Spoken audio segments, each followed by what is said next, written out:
Há 21 anos, a Casa da Esperança Chico Xavier vem fazendo um trabalho de amor e de luz na cidade de São Lourenço do Sul.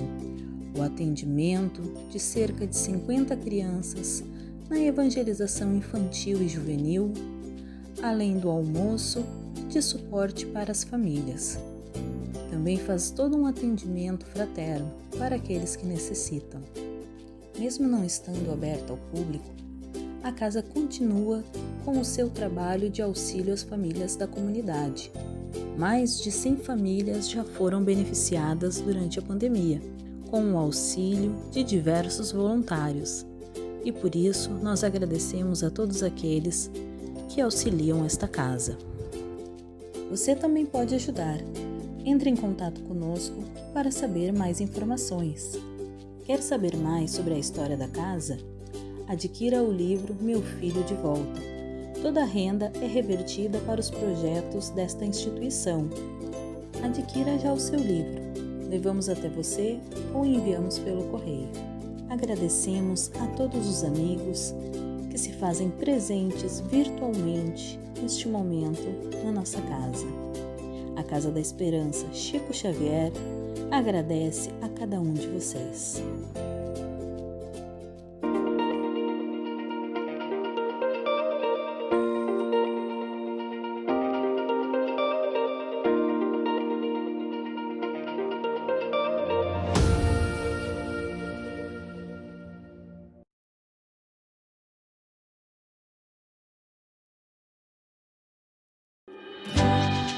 Novembro Azul é o mês mundial de combate ao câncer de próstata. O câncer de próstata, tipo mais comum entre os homens, é a causa de morte de 28,6% da população masculina que desenvolve neoplasias malignas.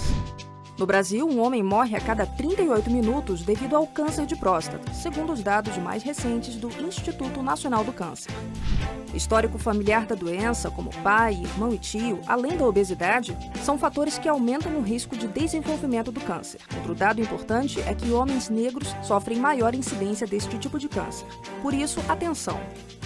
Na fase inicial, o câncer de próstata não apresenta sintomas e, quando alguns sinais começam a aparecer, cerca de 95% dos tumores já estão em fase avançada, dificultando a cura. Na fase avançada, os sintomas são dor óssea, dores ao urinar, vontade de urinar com frequência, presença de sangue na urina e ou no sêmen. A única forma de garantir a cura do câncer de próstata é o diagnóstico precoce. Mesmo na ausência de sintomas, homens a partir dos 45 anos com fatores de risco ou 50 sem estes fatores devem ir ao urologista para conversar sobre o exame de toque retal, que permite a nós médicos avaliar alterações da glândula, como endurecimento e presença de nódulos suspeitos, e sobre o exame de sangue PSA. O cuidado com a sua saúde deve estar presente o ano inteiro. Por isso, homens, façam seus exames de prevenção. Não deixe sua saúde para depois. Homens, se cuidem.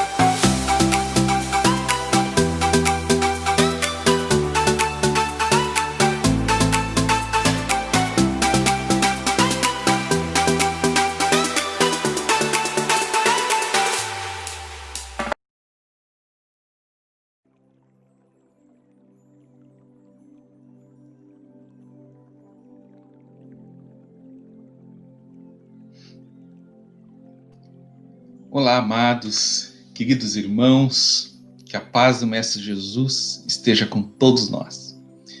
Mais uma vez, obrigado pelo carinho, pelo convite.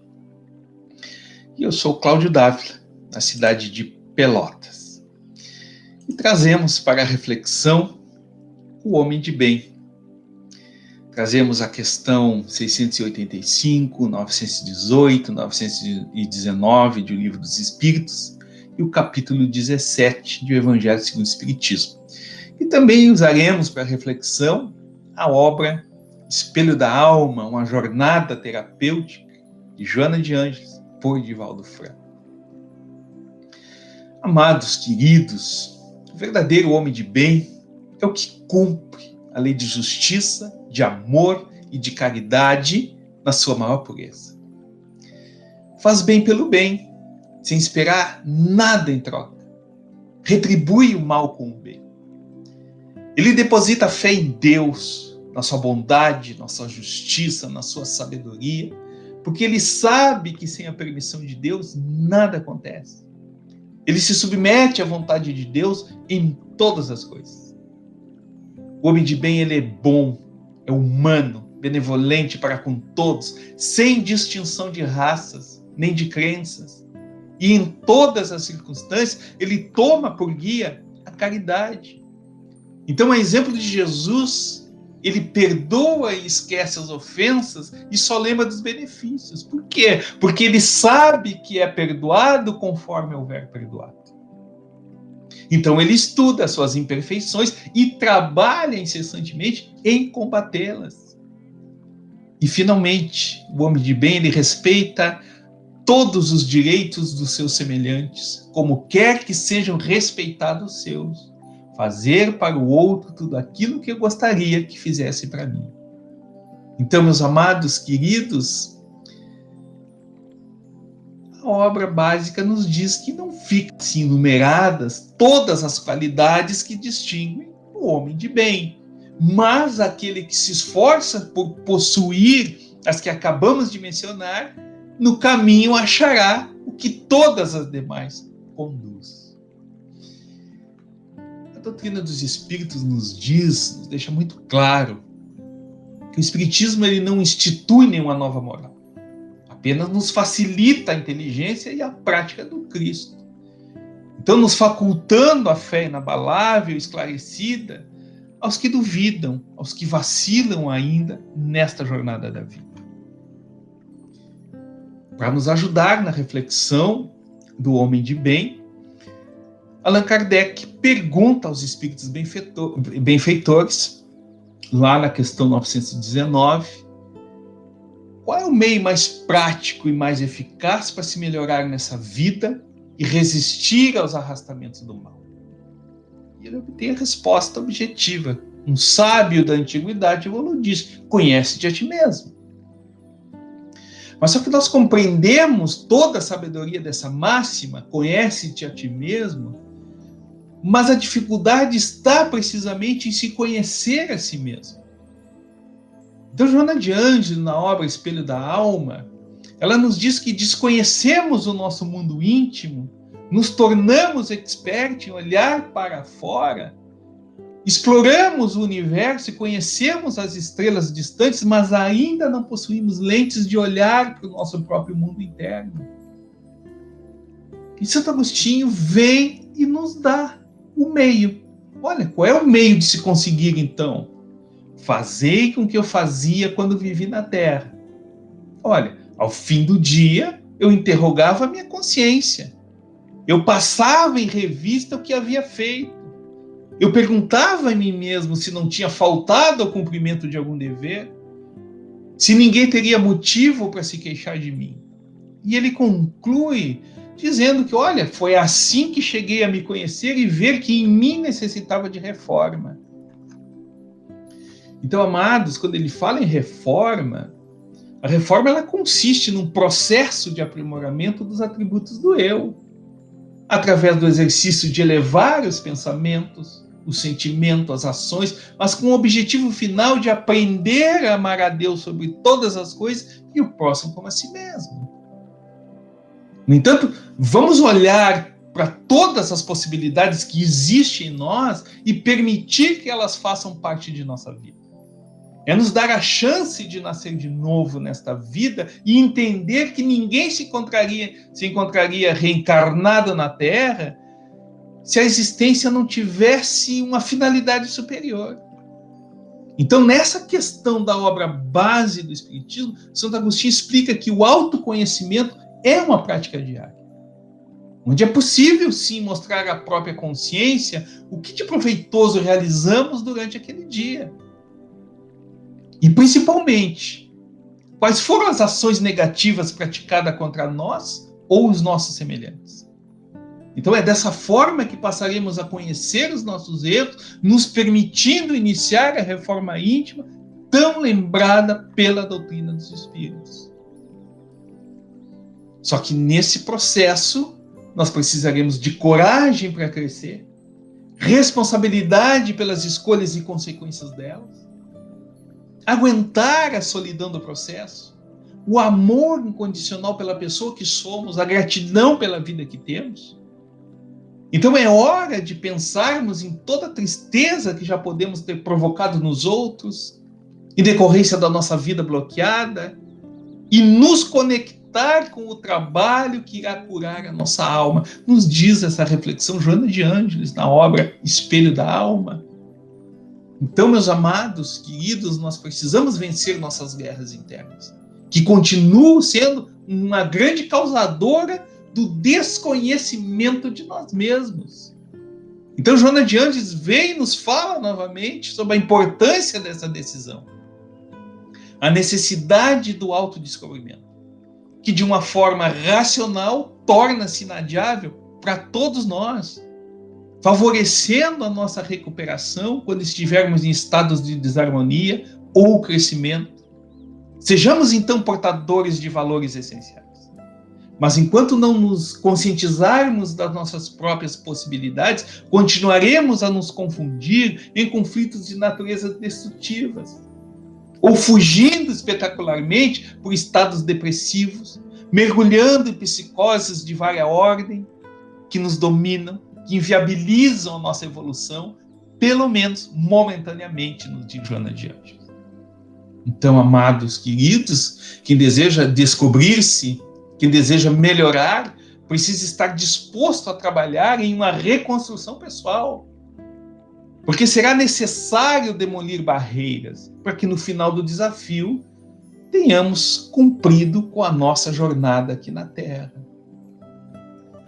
Todos nós estamos sujeitos às leis de causa e efeito, sem dúvida nenhuma. É uma prova da misericórdia divina, que nos concede a nova oportunidade de regeneração. Então, se nossas maiores aflições são consequências de nossos atos, a chave para a conquista da felicidade e a paz interior que tanto queremos está em nossas mãos. Então, o autoconhecimento nos remete à análise de nossas virtudes e principalmente de nossas falhas, proporcionando uma oportunidade para a redenção. Trazemos a questão 685 de O Livro dos Espíritos, onde Allan Kardec tece comentários a respeito da importância da educação na formação moral do ser humano. Então ele está nos dizendo que é um elemento em que não se tem dado o devido valor, e sem a qual ciência econômica não passa de uma simples teoria: a educação. Não a educação intelectual, mas a educação moral. Então ele não está se referindo neste momento à educação moral pelos livros, e sim a que consiste em formar os caracteres, aquela que cria hábitos. Claro, uma vez que a educação é o conjunto de hábitos adquiridos. Mas ele nos traz a refletir que quando se pensa na grande quantidade de pessoas que todos os dias são lançadas no seio de uma população, sem princípios, sem freio, entregue a seus próprios instintos, ainda nos surpreendemos. Nos impactamos com as consequências desastrosas que daí resultam. Estamos vendo toda hora as reportagens: violência, corrupção, ódio, raiva, rancor. Então, quando essa arte for conhecida, compreendida e praticada, a educação, teremos no mundo hábitos de ordem e de previdência para conosco, para aqueles que caminham conosco, que diz respeito a tudo que é respeitável. Então, meus queridos, hábitos que permitirão atravessar com menos dificuldade os dias ruins que muitas das vezes não podemos evitar. Então ele nos diz que a desordem e a imprevidência são duas chagas que só a educação bem entendida pode curar. Então este é o ponto de partida, o elemento real do bem-estar, a garantia da segurança a todos nós. E nesse contexto, o Espiritismo nos proporciona as condições necessárias para esse processo de constante autoeducação, com essa formação de hábitos bons. Nós temos o estudo metódico dos ensinos espíritas. Nós temos a prática sistemática da reunião do Evangelho no Lar. Nós temos o perseverante trabalho nos núcleos espíritas, atendimento aos que buscam assistência e orientação. Nós temos irmãos assistindo, assumindo tarefas da criança, do jovem, do adulto, do idoso. Nós temos irmãos dedicados à difusão do espiritismo pelos meios lícitos de comunicação. Nós temos o exercício da mediunidade dentro dos nobres princípios que o Evangelho inspira. Nós estamos cultivando a solidariedade, a fraternidade, a paciência em todas as realizações que a doutrina dos Espíritos nos proporciona. Então isso representa, sem dúvida, ações lógicas, coerentes, que atendem à nossa real necessidade de evolução, que ajudam outros companheiros de jornada evolutiva a encontrarem motivação, ânimo, compreensão para os naturais desafios que possam encontrar perante a vida. Nós usamos também como base essas reflexões o Reformador de 2009, meus amados, que nos traz os fundamentos da educação. Então, meus queridos, é dessa forma, então, gradativamente e constantemente, é que vamos substituindo os velhos e infelizes hábitos que possuímos, caracterizados pelo egoísmo, pelo orgulho, por novos bons hábitos, caracterizados, sem dúvida nenhuma, pela maior presença do Evangelho de Jesus em nossas vidas, que nos libertam para níveis mais altos. Então, neste conhecer a si mesmo, entendemos hoje que o maior desafio da humanidade é a mudança de mentalidade. Para nós, espíritas, que estudamos, é muito claro que as leis divinas estão gravadas em nosso espírito. Então, basta consultar a nossa própria consciência para saber se estamos agindo de acordo com os princípios morais instituídos por Deus, ou influenciados pelo orgulho e a vaidade, ou simplesmente por ignorância. Então é possível negligenciar a razão. Então faz-se necessário colocar em prática a recomendação de Jesus, fazer para o outro tudo aquilo que eu gostaria que fizessem para mim. E neste momento chamamos empatia. Colocar-se no lugar do outro. Isso constitui a melhor forma de avaliar a nossa conduta. Será que o que gostaríamos de receber é o mesmo que estamos proporcionando a outro? Outro parâmetro de avaliação que pode nos proporcionar o autoconhecimento são as críticas dirigidas a nós. Então, faz-se necessário aceitá-las com bom ânimo, ao invés de encará-las como ofensa, que é o que geralmente fazemos.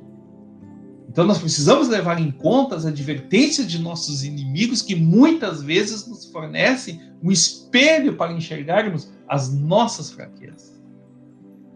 Então, meus amados, o autoconhecimento ele é tão importante que nos fora revelado na antiguidade, muito antes da passagem de Jesus na Terra. Filosofia de Sócrates. Então, para o espiritismo, Sócrates é tido como um dos precursores da doutrina codificada por Allan Kardec. Ele cultivou o campo e semeou o princípio do autoconhecimento. Então, essa filosofia está alicerciada: conhece-te a ti mesmo e conhecerás o universo e os deuses.